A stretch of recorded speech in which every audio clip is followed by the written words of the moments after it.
The cabin lights glowed a soft gold as Flight AV409 drifted smoothly above the clouds, and in first class, passengers relaxed into their champagne, their conversations, their quiet indulgence, everyone except Malcolm Rees, a sharply dressed man in his early 40s with a calm presence and eyes that saw everything.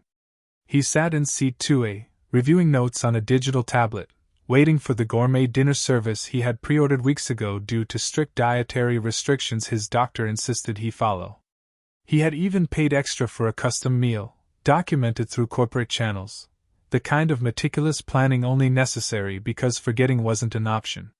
But as the attendant approached his row, pushing the linen-draped cart, Malcolm noticed something in her expression, a tightening around her mouth, a flicker of hesitation she didn't show the other passengers. She handed dishes to the couple in 1C and 1D, plated artfully and warm with steam. She served the entrepreneur in 2C with a smile. Then she reached Malcolm, and kept rolling. "Excuse me," he said softly. "I believe you skipped me." She gave a curt nod without meeting his eyes. "Only enough meals for those who confirmed early." Malcolm blinked, confused. "I did confirm early. I prepaid. And I emailed your catering department." She sighed sharply, as though he were a burden simply by existing. "Sir, let's not make this difficult. We don't have your meal. You can wait until economy finishes, and maybe there will be leftovers." A few heads turned. A businessman nearby frowned in disbelief. Malcolm inhaled, staying composed. "Ma'am, I can't eat just anything. I have medical restrictions." Her reply came cold and dismissive. "Then you should have thought ahead." He stared at her, stunned not just by the lie. His meticulous documentation proved he had thought ahead, but by the way she said, "you," loaded with the quiet venom of someone convinced he didn't belong in a first-class cabin at all. "You're welcome to purchase something later," she added with a practiced smile that didn't reach her eyes. The couple in 1C exchanged glances. They had seen his confirmation email earlier during small talk. "You told us you upgraded months ago," the man whispered. Malcolm nodded, trying to remain composed as the attendant walked away, whispering something to a colleague who glanced back at him with the same dismissive judgment. Heat rose in his chest, anger, humiliation, disbelief. He hadn't been denied a meal. He'd been denied dignity, wrapped in a corporate smile. Yet he didn't lash out. He didn't argue. He didn't raise his voice. Instead, he opened his tablet, pressed record on a secure corporate channel, and spoke softly. "Documenting incident on Flight AV409. First-class attendant refusing confirmed meal. Suspected discriminatory intent. Action pending." And as the plane continued forward, Malcolm's silence was not surrender, it was preparation. By the time the cabin dimmed for quiet hours, the weight of the humiliation pressed heavily on Malcolm's shoulders, but it did not weaken him.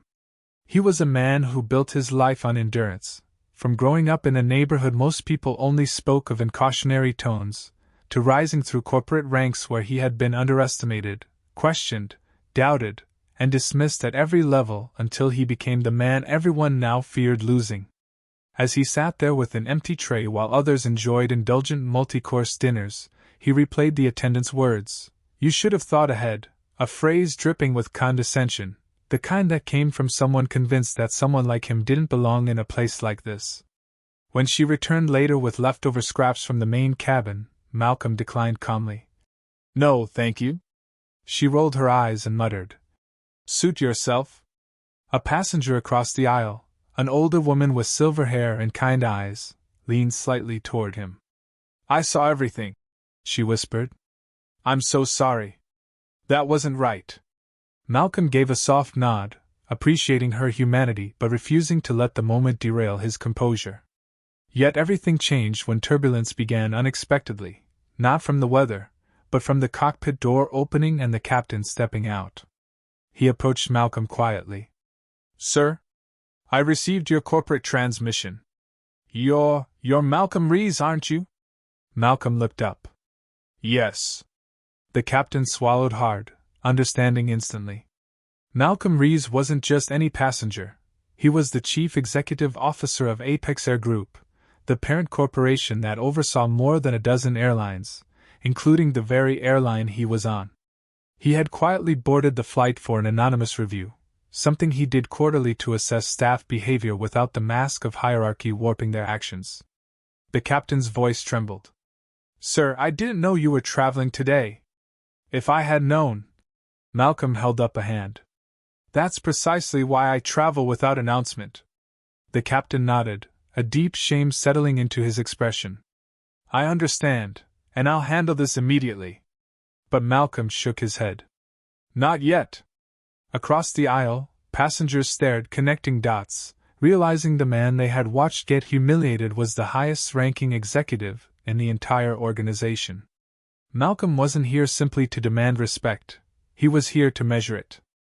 And the crew had just failed in the most spectacular way possible. The captain returned to the cockpit. The attendants continued their shift, unaware that every word, every tone, every action was being monitored now at the highest level. And while the offending attendant continued her rounds with fake pleasantries, Malcolm sat in complete command of himself, waiting for the moment when the true reckoning would begin, not in the air, but on the ground, where no one could hide behind turbulence or timing or excuses. When the wheels touched the runway, Malcolm sat motionless, allowing the aircraft to taxi as though it were any ordinary landing, but the atmosphere inside the cabin had shifted, electric, tense, uncertain. He waited until the seatbelt sign chimed off, then stood with deliberate calm, gathering his tablet and placing it inside his briefcase. The offending attendant approached him reflexively, her voice coated with false politeness. "Thank you for flying with us, sir." He met her eyes with a gaze so steady it froze her mid-sentence. "You may want to remain nearby," he said quietly. Confusion flickered, then irritation, then unease.